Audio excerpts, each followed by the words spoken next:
to Doctrine and Devotion, a podcast exploring Christian faith and practice from a Reformed Baptist perspective. My name is Joe Thorne. I'm the lead pastor of Redeemer Fellowship in St. Charles, Illinois. And I'm Jimmy Fowler, elder candidate at Redeemer Fellowship. And can we turn the heat up in here just a little bit It's more? only like 87. Why don't you put your wine in there? Why not? I'm just saying. We are warm for the golf. Jimmy likes it hot. He likes it hot. Warm, And I like it warm. Some like it hot. Well, Jimmy does. Sweat when the Caliente heat is on. what Jimmy says. Caliente. Mi español es muy malo. So, okay. We're at Wheaton College at the Billy Graham Institute. Billy Graham Center, but nevertheless, you call it whatever Billy you Graham want. Center. Good We're to at have the you around Billy here Graham knowing where Hizzy. we are. And this is... Are we like videoing this as well, or just audio? No, just just audio. for other stuff. That'd be cool, though. You just carry around video cameras with you all the time? Yeah. That one, yeah. That We is always what we get- do. That's It's not true. creepy at all. That's not creepy at all. We just kind of do our thing and then Okay, put it's it all up. good, and it's all people good. like it. Mm-hmm. Well, you're listening to Ed Stetzer over there. Hi. Ed is a longtime friend of ours, and he is I now... knew you, and you were working as a waitress in a cocktail bar. You know what? You rescued me from that place. I But remember. even then, you went. You said, "I don't even." You were working at Human League, one hit wonders. I like you, Dr. Ed. Do you remember I that like song? you. Is that before your day? Probably. Yeah. You were working. Yeah, do you recognize it? Do you recognize the song? I recognize the Okay, tune. Good. Probably because you heard it on some oldie station. No. I heard when DJ Khalid auto-tuned it. That's when I listened to it. Love it. So, Ed, you are like now, and you've been here for over a year, right? As the distinguished I chair? have been. I've been the chair. The chair's distinguished. I'm just the guy who sits in it. So you're not, okay, all right. I feel like you're pretty distinguished. Well, you're very gracious. I don't have that beard that you boys are sporting. No, That's but you pretty got impressive. your goatee. You got your king, but it's a that- kingly It's kind goatee. of my signature goatee. Yeah. So that makes sense. So. Well, it seems like you got it trimmed up since last time we saw you. Well, I did. It was funny. CBS News. I was going on CBS News, and I suddenly I had it like especially long at the moment, and my wife said, "You can't take that on CBS Evening News." But why would she let you take it out of the house? Well, exactly. Stop it. exactly. I know, This is I'm true. with you. I'm with you, Ed. That's You should be rocking that thing. So I went and Steve's dying. Steve, our guest Steve McCoy here works for me at Mission Group. Ding. So anyway, so I snipped it, and then I snipped it a little more than I intended to, and so it's a little bit less right now. It's a little bit less. No, it looks nice. Yeah, thank you. I looks appreciate you very guys. You guys are fabulous with those epic beards, though. It's good stuff. Well, one of the things that is, I would say, the dominant thing that I've recognized in your ministry that's been on your heart is not just evangelism and reaching people with the gospel, but actually seeing disciples made and churches made healthy.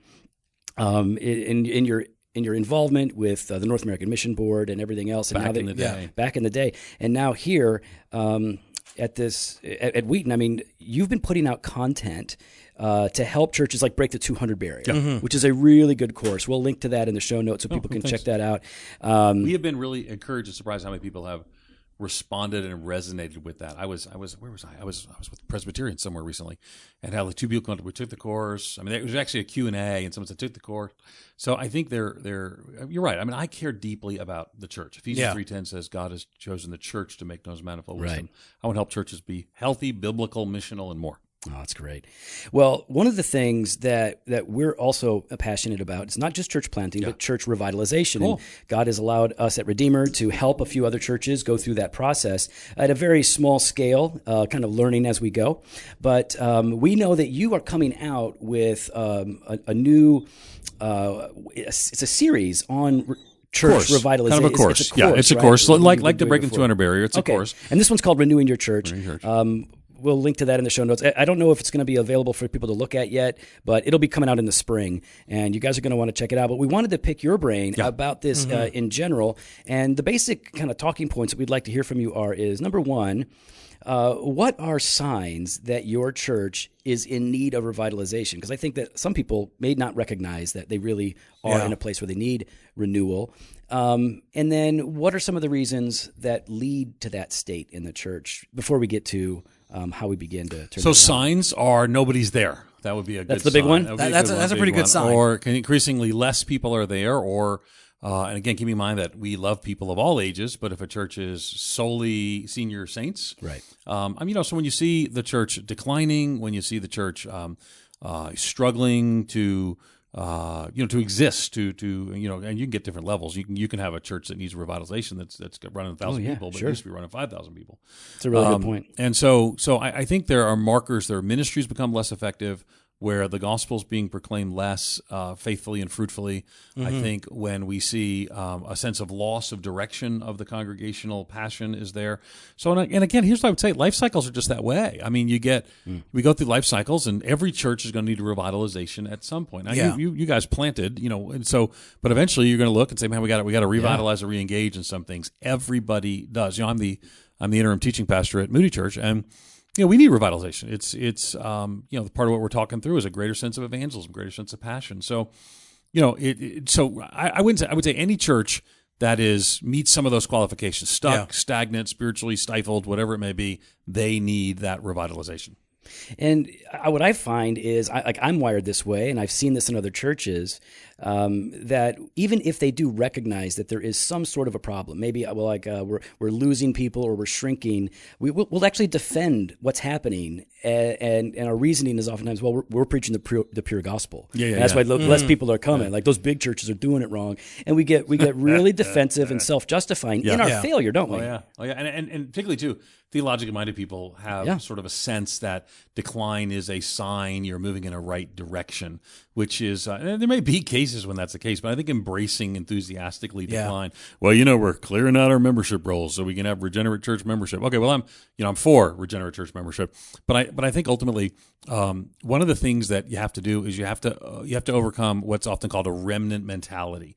Is that it is good that there's fewer people because then we're the remnant, et cetera, et cetera. And what I think we need is instead an evangelistic growth mentality. Is how do we then, if we are, let's say we do have proper doctrine and whatever else, how do we then move that forward to proper gospel proclamation? Now, I'm not saying that only growing churches are healthy, godly churches. Sure. But I am saying that to make the assumption otherwise, or it's an excuse. I mean, gee whiz, how many times have I seen students, or not just students, a lot of times it's students who sort of learn in seminary that this, from sometimes depends on the school, but different people who've not done it before that now telling them how to do it, and they go out and basically they shrink it down and they think it's because God wants them to. And what I would say is reach people who don't know Jesus, and that changes everything. Yeah. And I think that's key. So revitalization through evangelism is ultimately the key.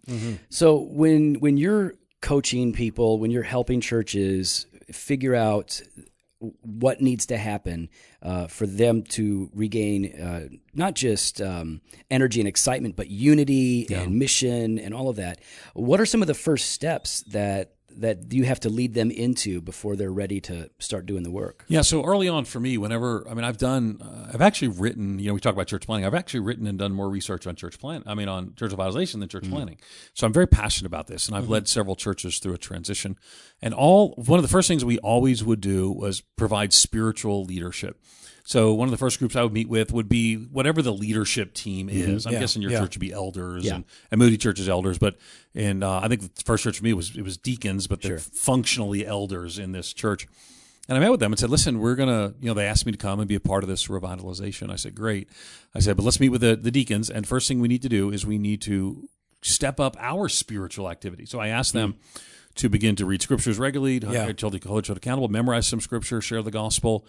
So the first thing I did before I changed anything, before I moved the piano 6 inches, was I asked the leaders to step up to a more godly level. And I graciously said to them that some of you got elected to this board because it was functionally a board, because you were a successful business leader or whatever. Yeah. But this is a spiritual role. And so I gave them an out, and several graciously stepped down and away. Wow. And that's how we began. Because here's the deal.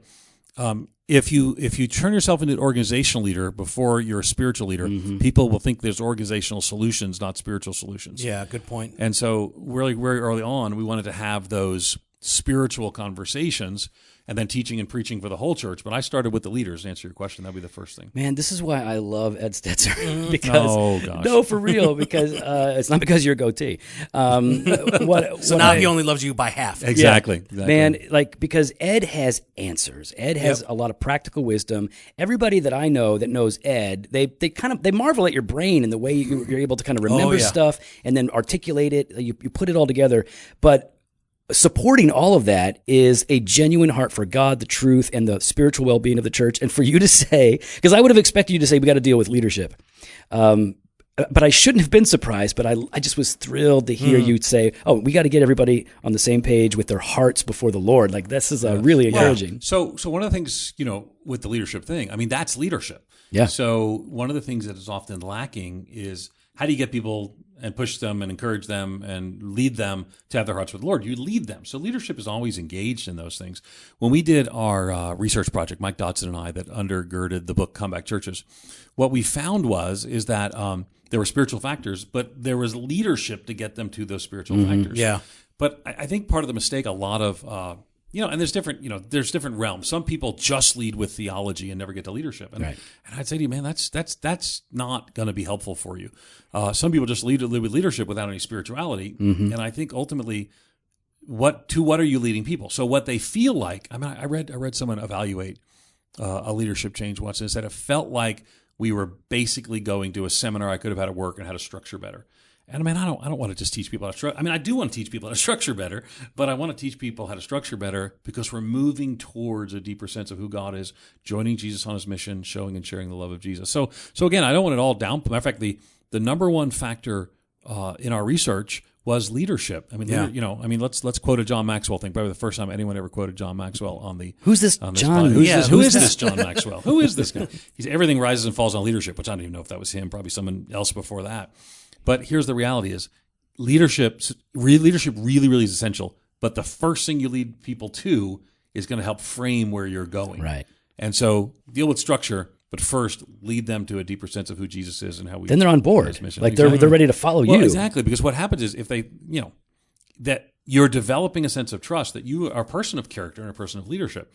So I would say early on, that's why teaching and preaching is so important. So when I led one church through Revitalization, I spent 6 months teaching and preaching about kind of what it is to be on church on mission in our community. It was an older church. The median age was actually 68 years of age when we started.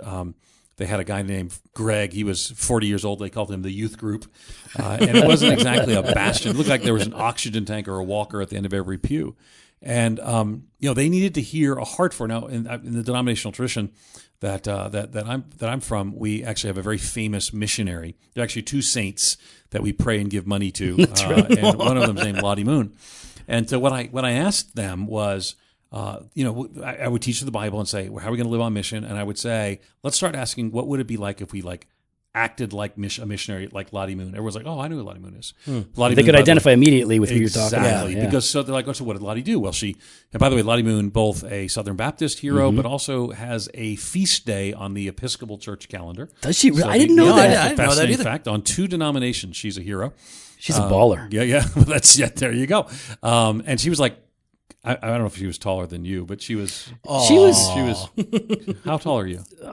We don't talk about that. Yeah, no. We'll talk about. I'm not like Owen Strahan. I can talk about me being short. I'm not afraid. You're like what? 4'7", I'm 5'6". In your heels. Yes, I'm 5. Heels. I think I'm 5'5". Okay. So you'll shrink 5'3". as you get older, by the way. I used to be 6'1", now I'm like 6. So let me look up how tall is Lottie Moon, just so we know. But anyway, because I want to know, because that's like a famous thing. You could actually stand next to her and take pictures. Well, in heaven, I will. Yeah, that's going to be in the resurrection. She's 4'3", so would you be taller than her? Yes, I am just barely taller than her. I can honestly say that I would There's just. no be shame with being short. But listen, she was a tough lady. Yeah, I mean, but what I try to say to them is, I think about what did she do? She took on Chinese clothing. She ate Chinese food. She loved her Chinese neighbors, and that's literally the bridge I use to this traditional church in Southern Baptist Church to say, could we be like that? Because we were in a multicultural, lower middle class factory. It was a big factory down the road, factory neighborhood, and they were like, oh man, we should think like missionaries. And so that was the bridge for them. And having done it with other churches as well that are not that are different denominations, it's a different path. But that became a point of connection for them. I led them first to spiritual leadership, second to missional engagement, third to organizational changes. I mean, that was kind of the path we took. And all three of those are absolutely critical, but one follows another, right? Yeah, no question. And sometimes it might be, depending upon the state of the situation. I'll give you an example. I was at one church leading through Revitalization that had a 3,000-seat sanctuary, and they were down to about 650 people in 2 services. Just one contemporary, one traditional, like each other. Yeah. And so you basically got 300 people in a room that sat 3,000 people. Yeah. We had to make major change. So it's a lot of times, think in terms of the state of the patient. What I said to them is I literally said to them, because early on they they first asked me, I said, no, I'm not going to do it, because they wanted to approve every decision. And I said, listen, what you need, I said to them the first time, you need an emergency room doctor. We're gonna have to amputate some stuff. And so when I came into there, we were near bankruptcy. We had to sell some property, and I let go. I'm trying to remember how many, because they actually had a part-time music librarian in a church near bankruptcy with I think it was 30 plus staff members. And so we had to let go more than half the staff. Yeah. Now, numerically, because they were more part-time people. But how do you have a part-time music librarian in a church of 600? Well, because it used to be 3,000 people. Yeah. And so in that case, man, I didn't have time. Right. So sometimes the urgency of the situation demands and creates some organizational shift that need to take place much quicker. I don't like that, but that's probably not where most people are going to be when they're walking through these things. Yeah. Well, one of the things that you were touching on here when you were talking to that church that was filled with senior saints, and you were reorienting them, and you were pointing to Lottie Moon. What Lottie Moon was doing was she was engaging the culture at a level that a lot of other missionaries were hesitant to do that, to adopt the culture wherever appropriate. It was controversial. Adoniram Judson, right? He was one of those guys that could do that. So, and I know you're working on a book right now on cultural engagement. Am I right? I am. Okay. Christians in the Age of Outrage. Okay. And it's really about how not to be a jackwagon in the current moment, too. So, hashtag jackwagon. Hashtag jackwagon. Is jackwagon an okay word? It is absolutely, it's okay. Oh, it's okay if you say it. Yeah. Is that what it is? It's kind of like That's it. it's edgy, but not too edgy. No, it's I think edgy. it's It's edgy. Nice.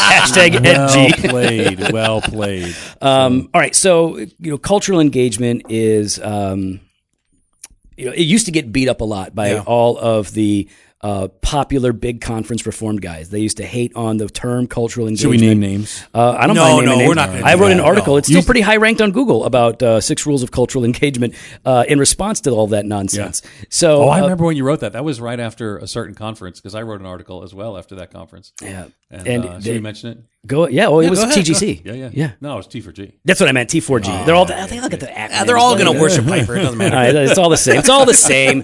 How do you not? I mean, some of the... How do you not? All you do is just turn up the volume when he starts talking about women. That's how you don't worship Piper. Oh, wow. Just going all in. Anyway, we've been talking about it. Listen, talking about this on the podcast? Oh, yeah. Wow. Yeah. Wow. He gets the women thing wrong. So we're complimentary and we're just not angry about it, and we still like ladies. Maybe you should rephrase that. We still like ladies. You need another way to say that. We really like ladies. We value the role of women leaders, or something. No, we actually value women, not just the role of women leaders. Right, we actually value ladies. We like the ladies. It sounded like a HBO. I didn't call them broads. Wow. I don't know how. We're getting off track here. We're talking about cultural engagement. How we got on this. Okay, but culture engagement. I oppose any of the things he just said. Right, that's fine. Hashtag broads at Ed Stetzer on Twitter. Now, what? Well, let me say, the fine women leaders and professors that I work with here at Wheaton College, I am thankful for. But go ahead. Absolutely. And we agree with you. And we would, bring those ladies into seminary, let them teach, man. Let them do their thing. Okay. But you're writing a book. Yeah. On cultural engagement called Christians in the Age of Outrage. Yep. Mm-hmm. Yep. So maybe you could just, as I know we're getting towards the end of our time here, maybe you could just explain simply to our listeners what cultural engagement is and what it isn't, because there's bad information out there about cultural. Cultural engagement is just just acquiring and appropriating everything in the world, and you just become worldly and you use your distinctiveness, and of course that lovely doctrine of separation that guys like John MacArthur love. So what is cultural engagement and what isn't it? Well, and so let me say too, reason a lot of people have bad thoughts about cultural engagement is a lot of people do it badly. Yes. So thus, cultural engagement is an uncritical embrace. So, for example, I would say that Joel Osteen has done a great job with cultural engagement. I think he has appealed to the culture's desire for hope and the culture's desire for thinking well on things. But the clarity of the gospel that I would require is not there. Yeah. So again, you can do cultural engagement well and end up not doing it well in a way that's ultimately helpful for the advance of the gospel. So what I would say is cultural engagement well looks like asking questions that the culture is answering and bringing biblical answers to those questions, and doing so in a way that can be understood, though not always received, understood by the culture. So the alternative is what we call obscurantism. the root word is obscure in Yeah. the English language, but you're obscuring the gospel because it's somehow covered in something else. So people might think, because you haven't engaged the culture well, they might think that being a Christian means becoming a Republican. Right. They might think being a Christian means dressing or singing some sort of different thing. So and again, where you guys are, I mean, we joke about your rather over-the-top facial hair, but the reality is you guys are inhabiting a cultural context and reaching a people in the cultural context just out in the far western suburbs of Chicago. But in and of itself is kind of a micro-urban community. You're contextualizing well for that setting.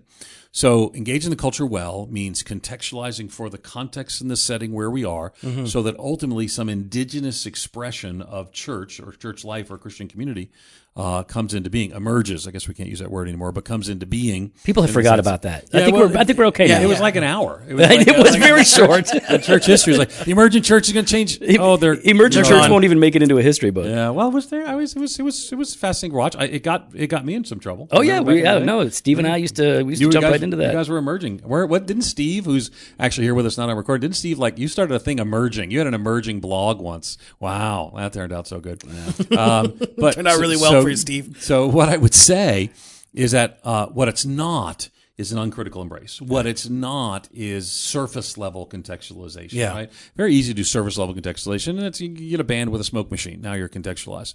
But I think people are asking, and what it's not is also going along. So let me give you an example.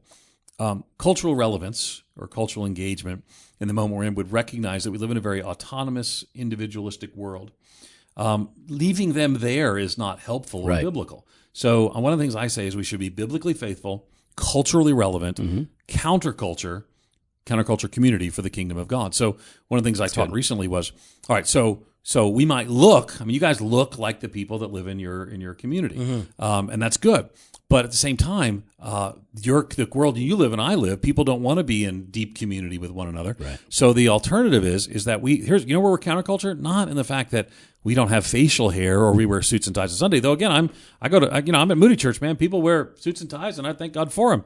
But the way we're countercultural is that we're up in each other's lives. We're holding each other accountable. We're inviting people into community and holding them into a covenant inside that community. Man, you want to be countercultural? It's not about keeping your hair off your collar or your ear. You want to be countercultural? Hold someone accountable when they're talking about getting divorced and say we're going to do this together and go a different way. Yeah, I think that's the decision. So that's where I would say cultural engagement. And there's a lot of things. This is the area I did my PhD in, so I could go on for this for hours. But I imagine your listeners would be rolling their eyes at that point. So maybe we can wrap it up with this.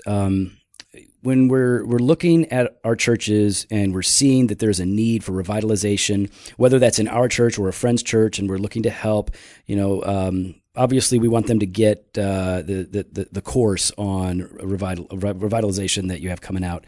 But could you just briefly make the connection between why cultural engagement, just make it real clear for them, why cultural engagement, as you've defined it, is critical for revitalization?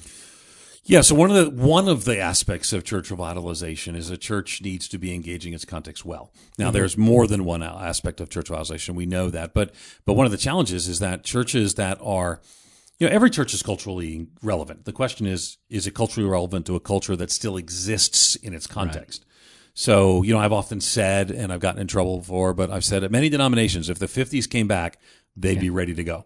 Well, so were the 50s bad? Well, there were bad things about the 50s. You wouldn't have been a person of color in the 50s in the U.S. But there are good things about the 50s tee, right? Happy days. All right, beyond that. But the reality is that some churches therefore lock into a preferred cultural moment. Now, that's not the only place that they can, right? So, for example, Saddleback was very successful in the 80s and the 90s. Explosive church. And people sort of know a church at that point, and it's so globally influential. I preached there a couple weeks ago, and it doesn't look like what I remember. It's changed. It's multicultural. It's multi-ethnic. It's multi-generational. The approach is different. The feel is different. So why? Because I think they're asking questions about where they are. There are a lot of churches, boomer churches from the 80s, that you go visit them today, and it kind of feels like, the band's up there's the Beach Boys, but like the Beach Boys today, not the Beach Boys back then. And, they're all kind of singing those big prom song to Jesus kind of feel things that were big in the 90s.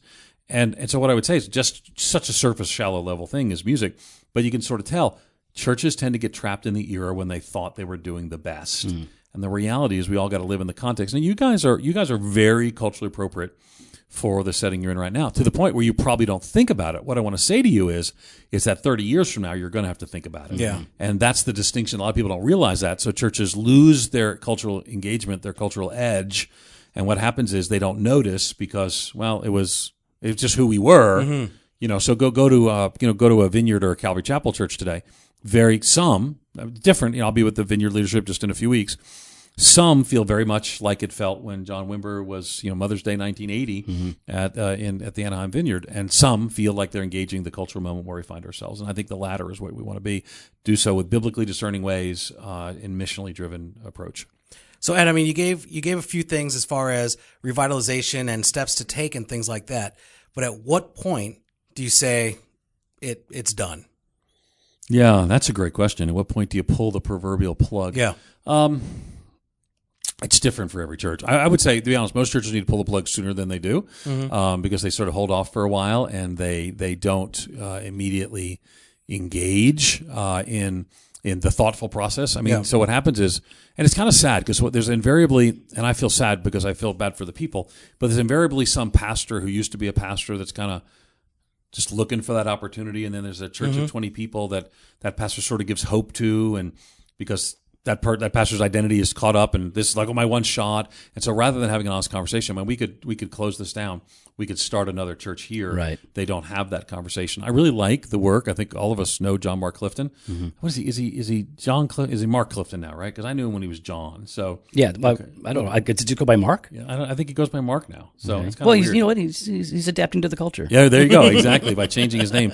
But he's done some good work on the issue. Written a book on it. I can't remember the name of the book. Do you guys remember the name of the book? No, we just read the 1689. Yeah, exactly. Wow. And Mark was actually a big 1689 guy back in the day. So, but he's written on church revitalization or church replanting, and I think maybe it's called replanting. Actually, I think it is. And I think that you need to look at that sooner rather than later. It's the book's called Reclaiming Glory: Revitalizing Dying Churches by Mark Clifton. But he talks about how taking them and seizing those opportunities. So what I would say is, what are some markers? People are demoralized. There's not a path to hope for the future. It's financially unable to make the transition. Those sorts of things. So dying or dead is a good. Listen, when the horse dies, it's a good time to dismount. And if the church dies, let's dismount. Let's send in a new horse and a new rider and see what can be done in that building. Oh, that's really good. Go ahead, Joe. Well, I was just going to say that. A lot of our listeners are at churches that are healthy, they're great, but I imagine that there are a lot of our listeners who are also in churches that need to be revitalized. And just because you've got the right confession, just because you've got a good preacher, does not mean that your church is overall healthy and not in need of revitalization. So I want you to look for this course. I'm definitely going to check it out. Well, that's only because your course is sold out. But that, Revitalites is sold by out. coaching. Now, how much did that go for? It went for $199.99. You had a course? Well, called Revitalites. It's sold out. Okay, pretty fast. Revitalites? Yeah, Litez. Yeah, we're trying to adapt. Jimmy to the culture. Jimmy made that up on air, and then he created it as a product that you could purchase in the store. Wow. But it's sold out. But he put it as sold out. So yeah, real funny, Jimmy. That's I want a copy of this now. I think I see it. Revitalites. That's so crazy. We'll put a link to that in the show notes as well. And you guys have sell stuff in through the store and all that kind of jazz. Okay, cool. Yeah. So listen, please check out Renewing Your Church. The subtitle is Revitalizing Your Church Back to Health and Growth. Every church needs this. Yeah. That'll be coming out in the spring. Ed, where can they go to connect to you, to see the stuff that you're putting out? What's the website? They go to edstetzer.com. All the information is there. Mission Group is also, you can look right to there, and it's all good. And if they want to contact you on Twitter? At Ed Stetzer. Oh, look. So your name is at Ed Stetzer. There's no underscore or numbers in there? No, that's it. It's pretty good because I don't understand. Stop Jimmy, what is yours is? I don't want to talk about this. Why do you have numbers and underscores in your name? Some other person, Jimmy Fowler, has Jimmy Fowler, and they haven't used it since 2009. All right. I got at Joe Thorne. I don't know what your problem is. All right. You know how I got on Twitter? Do you know how I got on Twitter? You were reluctant because I was there. Because you got me on Twitter. Yeah. You and Steve got me on Twitter back in the day. You were like, I do not. It's such a loser idea, and now I love it. It's because you're old. All the old people like Twitter. All the old people like Twitter and Facebook. Ed, we love you. We love what you're doing. Thank you for making time to talk to us today. Good talk to you guys. Thank